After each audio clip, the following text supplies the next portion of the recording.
Qatar's Foreign Minister Sheikh Mohammed bin Abdul Rahman Al Thani has called on the Hardline Group to form an inclusive government.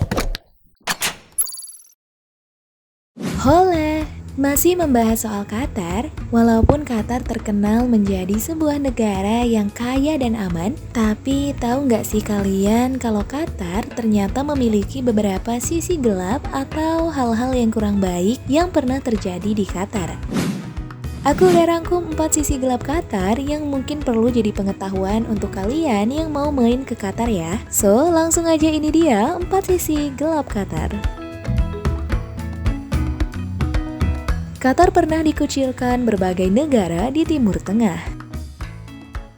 Untuk kalian yang belum tahu, Qatar pernah dikucilkan oleh negara-negara tetangganya. Menurut Tom Keating, Direktur Pusat Kajian Kejahatan Keuangan dan Keamanan di Royal United Service Institute, pada 2014 Arab Saudi, Uni Emirat Arab, dan Bahrain menarik duta besarnya dari Qatar dengan tuduhan bahwa Qatar mencampuri urusan dalam negeri mereka. Nah, negara-negara tersebut pun akhirnya memutuskan untuk berhenti bekerja sama dan mengucilkan Qatar dari tatanan negara Islam.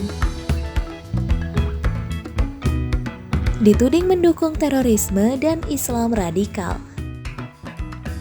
Qatar juga pernah nih dituding oleh beberapa negara Islam lainnya sebagai salah satu negara yang harus dijauhi karena turut mendukung radikalisme dalam Islam. Qatar dituding menggunakan uang hasil penjualan sumber daya alamnya dan menyokong Ikhwanul Muslimin yang berhubungan dekat dengan Taliban serta afiliasi-afiliasi Al-Qaeda dan menjalin keakraban dengan Iran.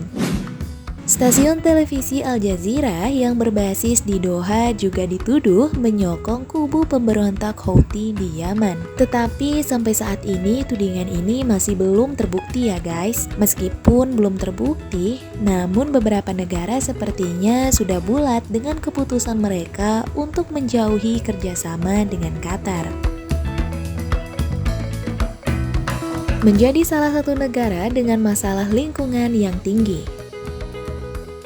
Ternyata bukan hanya Indonesia yang berperang melawan masalah polusi udara dan pencemaran lingkungan yang tinggi, tapi Qatar juga loh guys. Menurut survei, kemacetan lalu lintas dan polusi udara adalah masalah lingkungan yang cukup sulit diatasi di Qatar. Selain itu juga terjadi penipisan sumber daya alam dan pengelolaan limbah yang buruk. Kualitas udara yang buruknya sendiri dihasilkan karena banyaknya badai debu, emisi kendaraan, dan emisi industri yang terjadi di Qatar.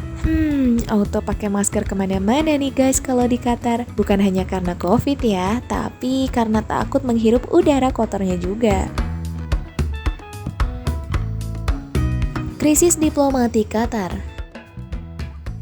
Kalau tadi aku bilang bahwa ada beberapa negara yang mengucilkan Qatar, ternyata hal ini berpengaruh loh kepada masalah diplomatik yang ada di negara tersebut ya guys. Krisis diplomatik Qatar pertama kali dimulai pada 5 Juni 2017 ketika beberapa negara secara tiba-tiba memutuskan hubungan diplomatiknya dengan Qatar. Negara-negara ini awalnya termasuk Arab Saudi, Uni Emirat Arab, Bahrain, Mesir, dan Maladewa. Alasannya masih terkait dengan permasalahan tudingan bahwa Qatar mendanai organisasi terorisme, walaupun Qatar sendiri sudah membantah ya guys. Tetapi beberapa negara seperti tidak percaya dan tetap memilih untuk memutuskan hubungan diplomatik dengan Qatar. Nah, itu dia guys beberapa sisi gelap ataupun permasalahan yang pernah dialami Qatar dan bahkan cukup viral ya di berbagai negara. Kalau menurut kalian, apakah Qatar masih termasuk negara yang aman dikunjungi? Share di kolom komentar ya. Oke lah, seperti biasa, jangan lupa tidur ya.